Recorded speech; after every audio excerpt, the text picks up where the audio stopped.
Hey, I'm Ryan Reynolds. At Mint Mobile, we like to do the opposite of what Big Wireless does. They charge you a lot, we charge you a little. So naturally, when they announced they'd be raising their prices due to inflation, we decided to deflate our prices due to not hating you. That's right. We're cutting the price of Mint Unlimited from $30 a month to just $15 a month. Give it a try at mintmobile.com/switch. $45 upfront payment equivalent to $15 per month. New customers on first 3-month plan only. Taxes and fees extra. Speed slower above 40 gigabytes. See details. This episode is brought to you by Progressive Insurance. Do you ever find yourself playing the budgeting game? Well, with the Name Your Price tool from Progressive, you can find options that fit your budget and potentially lower your bills. Try it at progressive.com. Progressive Casualty Insurance Company and Affiliates. Price and coverage match limited by state law. Not available in all states.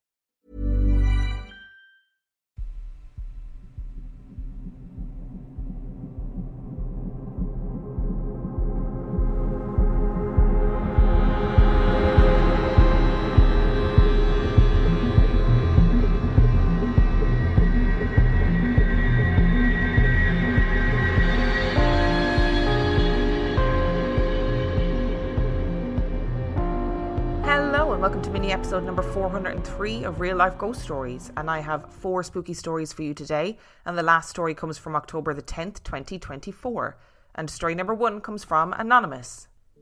A few days ago I took my baby to see the Christmas lights display in one of our local homeware stores. Every year, usually pretty early, they set up a dark tunnel to show off their Christmas lights selection, and babies tend to love it. After spending a bit of time there, we came outside and started walking in the direction of home. At one point, we had passed by a man who seemed to be lifting an unlit cigarette to his mouth again and again, but not attempting to smoke it in any way. More like an animatronic movement. The man appeared to be quite dishevelled and out of touch, standing directly facing a fence with no gate or pathway close by.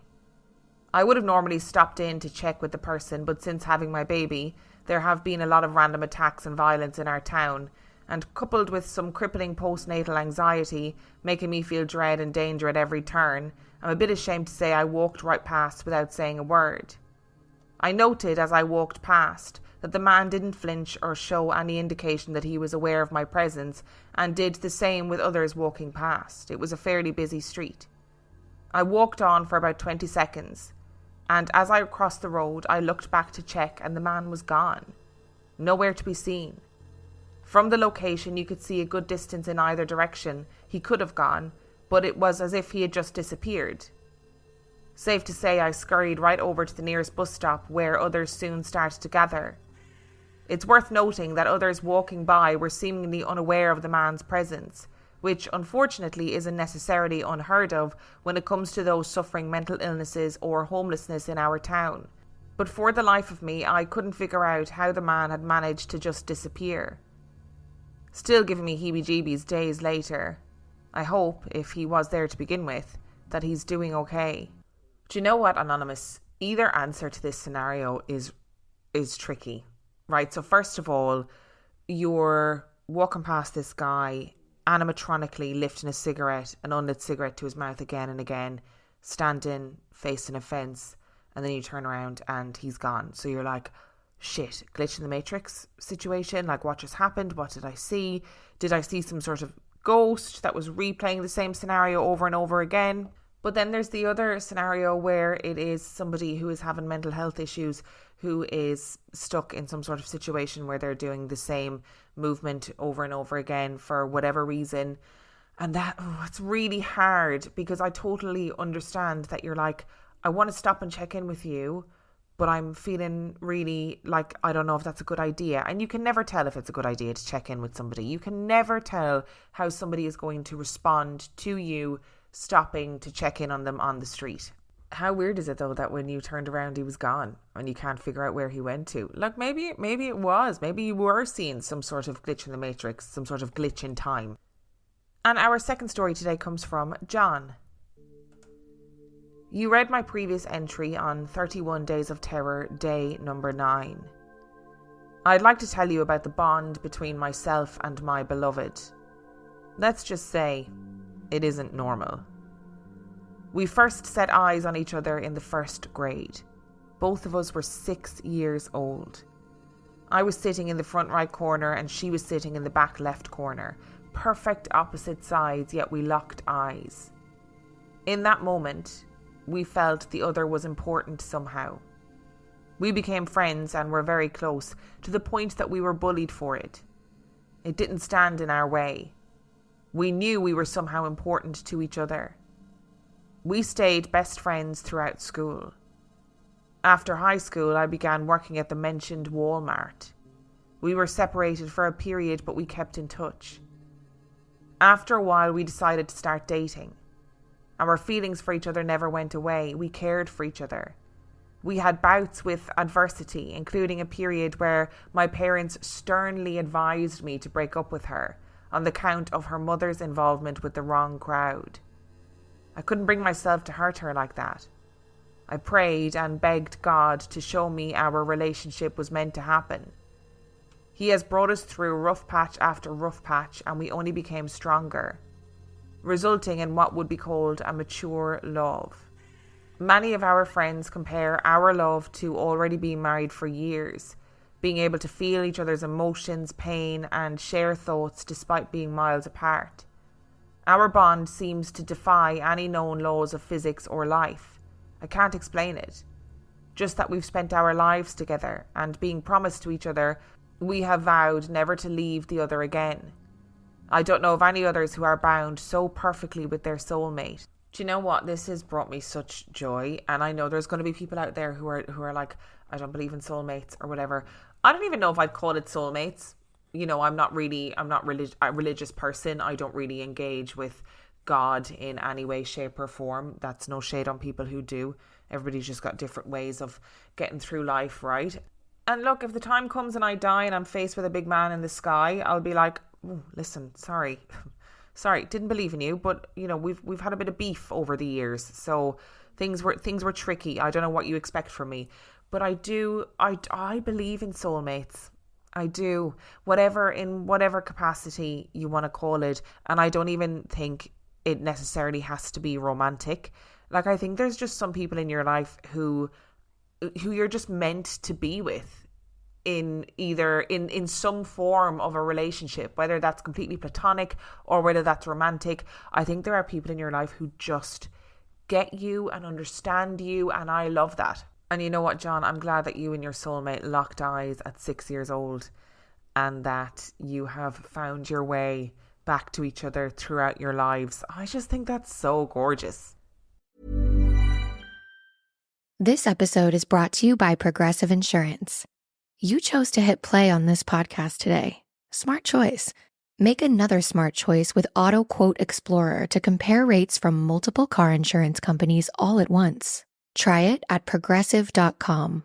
Progressive Casualty Insurance Company and Affiliates. Not available in all states or situations. Prices vary based on how you buy. Thumbtack presents the ins and outs of caring for your home. Out.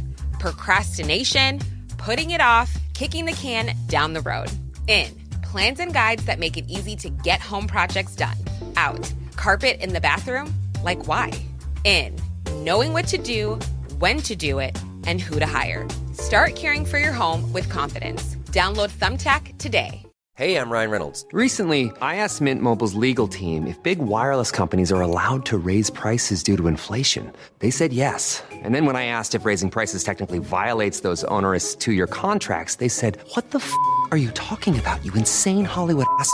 So to recap, we're cutting the price of Mint Unlimited from $30 a month to just $15 a month. Give it a try at mintmobile.com/switch. $45 upfront payment equivalent to $15 per month. New customers on first 3-month plan only. Taxes and fees extra. Speed slower above 40 gigabytes. See details. Nothing delivers comfort and joy quite like the unrivaled quality and taste of Omaha Steaks. It's guaranteed perfection in every single bite. And right now, you can save on unforgettable gifts with 50% off site-wide at omahasteaks.com. Plus, score an extra $30 off with promo code HOLIDAY. With 5 generations of experience, they consistently deliver the world's best steak experience. And the gifting experts at Omaha Steaks have made it easy to deliver the perfect gift with thoughtfully curated gift packages featuring gourmet favorites. From legendary steaks to mouth-watering desserts and more, Save 50% off site-wide for a limited time at omahasteaks.com. Plus, our listeners get an extra $30 off with promo code HOLIDAY.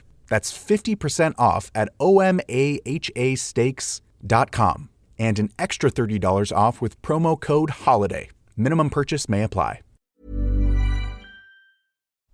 And our third story today comes from Shelby. Long-time listener, first-time writer. I had to ruminate over the last couple of days before writing to decide what I would share with you today. While choosing the story to tell, the most recent of my occurrences, I was figuring out where to start with the notepad open. My best friend Evie texted me. She's evacuating a hurricane and got a tornado warning for the area that her and her husband have to drive through to get to her aunt's house. I've known Evie since high school, getting close during our college years. We used to have a third friend, T. Our dynamic was more like chosen family. Me and T's relationship was not as consistent. There were some red flag moments between me and her over the 2 decades we'd known each other. I was surprised, but less surprised than Evie when T moved with her husband and ghosted everyone. Due to many mounting personal issues, I found myself unable to suffice her concerns over 2022. January 2023 was the last exchange, where I wished her a happy birthday and she said she would be beyond phone range for a while if we don't hear from her. There were attempts to make contact, all unfruitful. Sometime in the spring of this year, I woke in the early hours of a Saturday morning from a vague dream. The 3 of us, Evie, T and me, were at a venue. I got an impression of a bar lounge, and T was explaining to us why she had disappeared, and there was a bit of unease in dream me. It was only a fading image when I awoke, my mind still in a space between worlds. I thought, I wonder if Evie has had the same dream. It was too early to think on it other than, why would I think that? Getting on with early morning errands, not getting home until the mid-afternoon, I remembered how the day started and told Evie about the dream. But not my unusual bleary-eyed question. She informed me that she had had the exact same dream but in more detail. The bar lounge was actually having a performance and T was somehow involved with the event and I was the performer that night. I then told Evie of my subconscious self knowing that she was there too. My life has been chaos, surviving against things stranger than fiction. Mostly the things I've encountered are very real monsters that result from our society's ever-quickening fall. But from spending my youth hidden in maladaptive daydreams, art, music and poetry, intuitively from a young age I've known there is something artists, Carl Jung and the Aboriginals of Australia could tap into, the profound power that we all have access to, the dreaming. The very pregnant T and her husband are safe at her aunt's now. The universe certainly has a way of nudging us and being like, hello, yeah, I'm here, and you've got these links with these people. So obviously you both had this dream. So you and Evie had this dream about this friend that you'd sort of lost contact with the same night. But you not only have a dream about her, you have the same dream where you're in the same place, this sort of bar lounge place, and you're both like, shit, why have we both had this dream about this person? And then you find out that she is like fleeing from a hurricane and got a tornado warning, and her and her husband have to drive through that tornado warning to get to her aunt's house to safety. Like, that's crazy. The universe being like, hey, I think you should check in with your friend. Or maybe something happens to us when we develop these connections with people. Maybe in some instances that connection is much stronger. I sort of imagine it as like a little bit of string that connects you to another person, and then when that person is in peril, you feel it in some way, whether it's through your dreams or whether you have a vision or whether you have like a crisis apparition or whatever it is. And for some people, I think it's going to be stronger than others. And in this instance, it feels like the 3 of you had this little string tying you together, and that's how you guys both had the same dream. I'd like to say that Jung probably put it better than you had little bits of string tying you together and that's how you had the same dream. There's probably a more philosophical way to phrase that, I would imagine. And our final story today comes from Rebecca. 12 years ago, I moved from Sydney, Australia to a small town in Tasmania with my 4-year-old son. At the time, I struggled to find work that fit around daycare hours. My partner at the time spoke with his aunt, who worked as a cleaner, and she mentioned there was a nearby house that needed cleaning later that week. I was thrilled and immediately agreed. She provided me with the client's number and said the pay would be $25 per hour. On the day of the job, I gathered my supplies and drove to the house. Feeling nervous about the unfamiliar setting, I drove past a few times. The property was surrounded by dense trees, and I noticed a small red car in the driveway. Relieved that someone was home, I parked and started collecting my things. However, I felt an unsettling heaviness in the air, as if I were being watched. I knocked on the door, but there was no answer. I waited and knocked again, thinking the client might be inside and unable to hear. When I called her phone, I could hear it ringing inside. My anxiety grew with each passing moment, and the feeling of being watched intensified. After several attempts of knocking and calling, I finally mustered the courage to retrieve the key from under the mat. It was an old-fashioned key, and I let myself in. The moment I stepped inside, I wanted to leave. I can't explain why, but an overwhelming sense of dread washed over me. However, I needed the money. The kitchen was a disaster, with dishes piled everywhere, some even growing mould. A dog or a cat bowl sat on the ground by the stove. It contained a piece of black rotten meat crawling with maggots. I decided to skip the kitchen and start in the lounge. As I entered the living room, I saw a long wooden table cluttered with arts and crafts supplies and dirty dishes. I began tidying the lounge, putting cushions back on the sofas and vacuuming under the cushions and the surrounds. When I got to the last couch, I noticed a handbag sitting there. Feeling awkward, I picked it up to move it to the arm of the couch. I removed the couch cushions and it fell, spilling the contents everywhere. I began to put everything back. I nervously said aloud, "I'm not stealing anything, I'm just putting it back." It felt like something was looming over me. Suddenly, I heard the creak of a bedroom door to my left. I jumped, frozen in fear, as an elderly woman emerged in a white dressing gown. I had been vacuuming and hadn't realised she was home. Surely all the noise would have woken her up sooner. I'd been there for about half an hour at this stage. She walked right past me in a very slow, very creepy, scary movie-style walk, without acknowledging my presence, and headed into the kitchen. Confused, I followed her at a distance, trying to talk to her, but she didn't respond. She grabbed a watering can and walked into the garden, started watering plants. But there was no water in the watering can. She did this for about 20 minutes before returning inside. "Oh, hello, I didn't know you were here," she said, completely unfazed. I was stunned. I decided to clean the bathrooms next, feeling uneasy as I walked down the corridor. At the end was a small toilet, and to the right was a bathroom. I cleaned the toilet quickly, but when I entered the bathroom, dread washed over me. The shower was made of large slate slabs at the very end of the bathroom, and the entire setup felt like something from a butcher shop. It felt like there should have been a butcher's hook hanging where the shower head was. I was gripped by fear, certain that if I stepped closer to that shower, something terrible would happen and I would die. I told myself, I don't need this money that badly.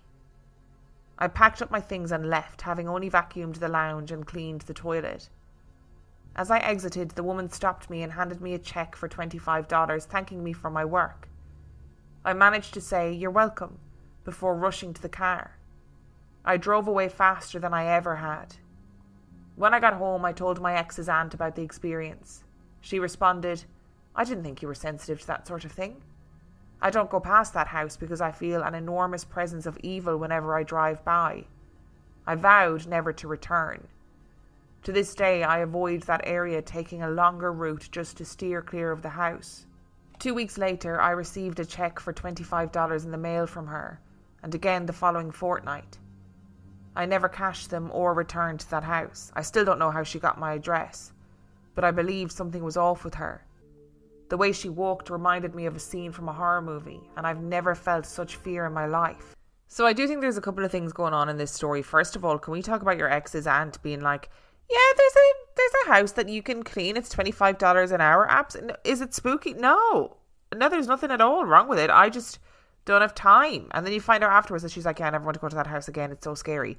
Uncool. Okay, that's not the vibe that we're looking for when we're in a new place looking for a new job. You don't want to be sent to the spooky house of doom. So besides that, I wonder if this older woman was suffering from maybe Alzheimer's or dementia or some sort of illness as she was getting older. And part of me thinks, you know, the cat or the dog bowl sitting on the ground by the stove that contains meat and maggots, obviously, it sort of implies that she's feeding a cat or a dog that isn't there anymore. And sometimes, unfortunately, when people develop illnesses like Alzheimer's and dementia, they can behave in a way that becomes very frightening. Now, obviously, I'm making assumptions, right, based on the information that I have in this story. I don't know if this woman was suffering from Alzheimer's or dementia or any other sort of illness, but based on experience, that's sort of what sprung to mind when you were describing her movements and the way that she was, and, you know, watering the flowers when there's no water in the watering can, and clearly feeding the animals that aren't there, and kind of not looking after the house. Also, it would suggest to me that there was something more going on. That, however, doesn't explain the overwhelming sense of dread that you felt in that house. That feeling of being watched, that feeling that something wasn't right. Because people can have unclean houses, right? People can have houses that are messy or dirty or whatever. That doesn't make them evil houses or bad places. Like, I wonder, was there some sort of presence, some sort of darkness lurking in that house? And that you sort of felt it the minute you got out of the car, do you know what I mean? Because you said there was like this unsettling heaviness in the air as if you're being watched. I'm so curious about this house. And I'm just going to say it, right? I know that's not what this story is about, but I love cleaning. And sometimes when I read stories like this or I see those cleaning videos on TikTok, I'm like, get me into that house with some bleach. Not even a demon would survive when I'm on a cleaning spree. Okay? Look, I know bleach is bad for the environment. Please don't send me messages. I know, okay? But get me in there with some bleach, hot water, and my bare hands. And those demons will not know where to go. Thank you so much for listening to today's episode. Thank you to Anonymous, John, Shelby and Rebecca for sending in your stories. Remember, the last story came from October the 10th, 2024. And if you would like to send in your story, you can do so by emailing it to reallifeghoststoriespodcast@gmail.com. You can also check out the website, reallifeghoststoriespodcast.com. And if you are desperate for some extra content, you can subscribe to the Patreon. That is patreon.com/reallifeghoststories, where for $5 a month or $2 a month, you get access to heaps of extra content, as well as every single main and mini episode completely ad-free. And on that note, I shall see you next time. This episode is brought to you by Progressive Insurance. Fiscally responsible, financial geniuses, monetary magicians. These are things people say about drivers who switch their car insurance to Progressive and save hundreds. Visit Progressive.com to see if you could save. Progressive Casualty Insurance Company and Affiliates. Potential savings will vary. Not available in all states or situations.